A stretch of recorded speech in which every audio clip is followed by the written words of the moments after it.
விசிக துணை பொதுச் செயலாளர் ஆதவ் அர்ஜுனாவுக்கு சொந்தமான இடங்களில் அமலாக்கத்துறை அதிகாரிகள் திடீர் சோதனை மேற்கொண்டு உள்ளனர். விசிக துணை பொதுச் செயலாளர் ஆதவ் அர்ஜுனாவுக்கு சொந்தமான இடங்களில் அமலாக்கத்துறை அதிகாரிகள் திடீர் சோதனையில் ஈடுபட்டு உள்ளனர்.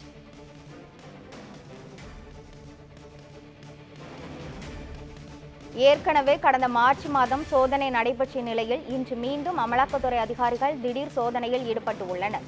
இதுகுறித்த முழுமையான விவரங்களை வழங்குவதற்காக நமது செய்தியாளர் சாம்பல் எபினேசர் இணைப்பில் உள்ளார்.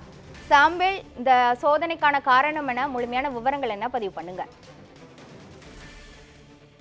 கிருஷ்ணவேணி சட்டவிரோத பண பரிவர்த்தனையில் நடைபெற்ற எழுந்த புகாரின் அடிப்படையில் தற்பொழுது தொழிலதிபர் மார்டின் அவரது மகன் ஆதவன் அர்ஜுன் ஆகியோருக்கு சொந்தமான வீடு, அலுவலகம் தற்போது அமலாக்கத்துறை அதிகாரிகள் சோதனை நடத்தி வருகின்றனர்.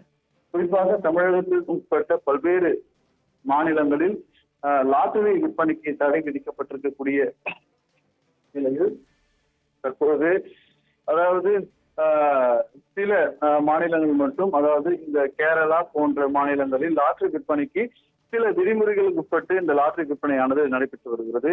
இதை கோவையை சேர்ந்த தொழிலதிபர் மார்டின் முக்கிய நபராக இருந்து வருகிறார். கடந்த 2019ஆம் ஆண்டு லாட்டரி அதிபர் மார்டின் தொடர்புடைய 70க்கும் மேற்பட்ட இடங்களில் வருமான வரித்துறையினர் சோதனை நடத்தினர். இதில் முக்கிய ஆவணங்கள் கைப்பற்றப்பட்டதாக தெரிய வருகிறது.